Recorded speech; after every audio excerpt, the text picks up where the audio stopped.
ఎగువన కురుస్తున్న భారీ వర్షాలతో ప్రకాశం బ్యారేజీకి వరద ఉధృతి కొనసాగుతోంది.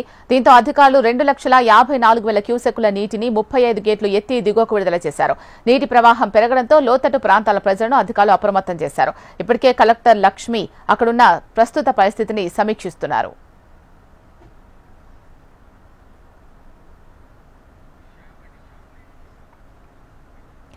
ఎగువన కురుస్తున్న భారీ వర్షాలతో ప్రకాశం బ్యారేజీకి వరద ఉధృతి కొనసాగుతోంది. దీంతో అధికారులు 2,54,000 క్యూసెక్కుల నీటిని 35 గేట్లు ఎత్తి దిగువకు విడుదల చేస్తున్నారు. దీనికి సంబంధించి మరింత సమాచారం మా ప్రతినిధి శ్యామ్ అందిస్తారు. శ్యామ్, గుడ్ మార్నింగ్ శైల. ఈరోజు చూసుకుంటే ఎగువన కురుస్తున్న భారీ వర్షాలకు కృష్ణా నదికి వరదలు పోటెత్తింది. ఈరోజు ఉదయం నుంచి కూడా ప్రకాశం బ్యారేజీకి జలకల వచ్చింది. అంటే ఇక్కడ చూసుకున్నట్టయితే ఎగువన ఉన్న శ్రీశైలము, నాగార్జున సాగర్ నుంచి కూడా నీటిని విడుదల చేయటంతో పులిచింతల ప్రాజెక్టుకి నిండు నీటి కుండలా తయారైంది. దీంతో పులిచింతల నుంచి కూడా నీటిని దిగువకు విడుదల చేశారు. పులిచింతల తర్వాత నేరుగా నీరంతా కూడా ప్రకాశం బ్యారేజీకి చేరుతుంది. ప్రకాశం బ్యారేజీ ఆనకట్ట నుంచి కూడా ఇక్కడ వదిలే ప్రతి నీటి చుక్క కూడా సముద్రంలోకి వృధాగా పోద్ది. అయినప్పటికీ కూడా అందుకని ఇటీవల కాలంలో చూసుకున్నట్లయితే పోలవరం కూడా కడుతున్నారు. ఈ ప్రస్తుతం చూసుకుంటే ప్రకాశం బ్యారేజీకి మొత్తం 70 గేట్ల నుంచి కూడా నీటిని దిగువ విడుదల చేస్తున్నారు. ప్రధానంగా చూసుకుంటే 37 గేట్ల నుంచి కూడా మొత్తం 5 అడుగులు ఎత్తారు. అలాగే మరో 35 గేట్లను 6 అడుగులు ఎత్తారు.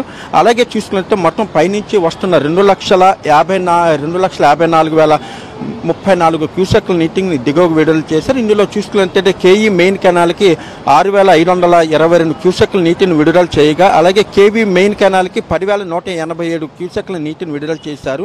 అలాగే ఇతర కెనాల్స్కి 16,909 క్యూసెక్ల నీటిని విడుదల చేస్తున్నారు. అంటే ఎగువ నుంచి వచ్చే పూర్తిగా 2,54,000 క్యూసెక్లను కూడా పూర్తిగా దిగువకి విడుదల చేస్తూనే ఉన్నారు. ఎందుకంటే ఇప్పటికే ప్రకాశం బ్యారేజీ వద్ద మొత్తం 12 అడుగుల నీటి ఎత్తుని మెయింటైన్ చేస్తున్నారు.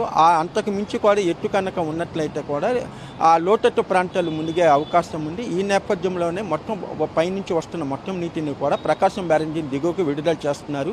అయితే లోతట్టు ప్రాంతాలు కృష్ణలంక అలాగే అటు అవనిగట్టు ప్రాంతాలు చూసుకున్నట్లయితే ప్రకాశం బ్యారేజీ నుంచి వెళ్ళే వరద నీటి ప్రాంతాలు కూడా ముంపు గురయ్యే అవకాశం ఉంది. ఈరోజు మధ్యాహ్నానికి 3 లక్షల వరకు కూడా వచ్చే అవకాశం ఉంది. సాధారణంగా 3 లక్షల క్యూసెక్లు అంటే అది మొదటి ప్రమాద హెచ్చరిక కూడా కిందకు కూడా రాదు. అయినప్పటికీ కూడా జిల్లా అధికార యంత్రాంగం కూడా అప్రమత్తమైంది. ఇప్పటికే కలెక్టర్ లక్ష్మీ షా చూస్తున్నట్టు నిన్న సాయంత్రం నుంచి కూడా అన్ని ప్రాంతాలను కూడా ఆయన పరిశీలిస్తున్నారు. ఈరోజు ఉదయం కూడా మైలవరము అలాగే ఇబ్రహీంపట్నం ప్రాంతాలను కూడా ఆయన పరిశీలించారు.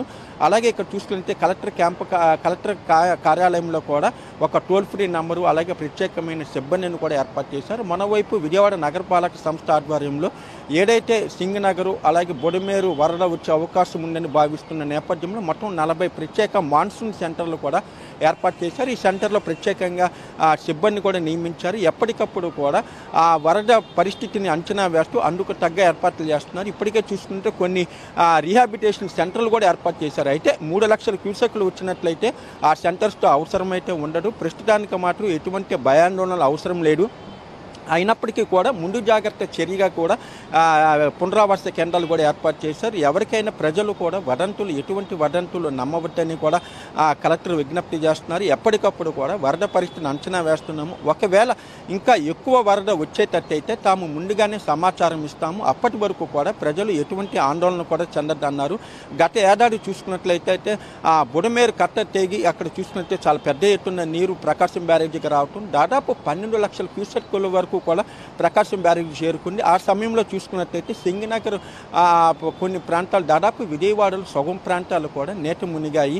అయితే ప్రస్తుతం అయితే అటువంటి పరిస్థితి లేదు. కేవలం శ్రీశైలము, నాగార్జున సాగర్, పులిచింతల నుంచి వచ్చే 3 లక్షల క్యూసెక్ల వరకే ఉంటుంది. అంతకు మించి కూడా ప్రవాహం ఉండదని కూడా అధికారులు అంచనా వేస్తున్నారు. ఏదైనప్పటికీ కూడా ఆ అధికార యంత్రాంగం కూడా అప్రమత్తమైంది. విజయవాడ నగరపాలక సంస్థ కూడా ఒక కేంద్రాన్ని కూడా ఏర్పాటు చేశారు. అలాగే ఇటు నగరపాలక సంస్థ, నీటిపారుదల శాఖ అలాగే చూసుకున్నట్లయితే రెవెన్యూ శాఖలు అన్ని శాఖలు కూడా ఇప్పటికే అప్రమత్తమైన ఎప్పటికప్పుడు కూడా జిల్లా కలెక్టర్ కార్యాలయంలో సమీక్షలు నిర్వహిస్తున్నారు. జిల్లా కలెక్టర్ నేతృత్వంలో పరిస్థితి కనుక ఇంకా ఎక్కువ నీరు కనుక వచ్చేటట్టయితే కనుక తాము ముందుగానే అప్రమత్తం చేస్తాం. అప్పటి వరకు కూడా ప్రజలు ఎటువంటి ఆందోళన చెందవద్దని చెప్పి కూడా కలెక్టర్ పిలుపునిచ్చారు. Thank you Shyam.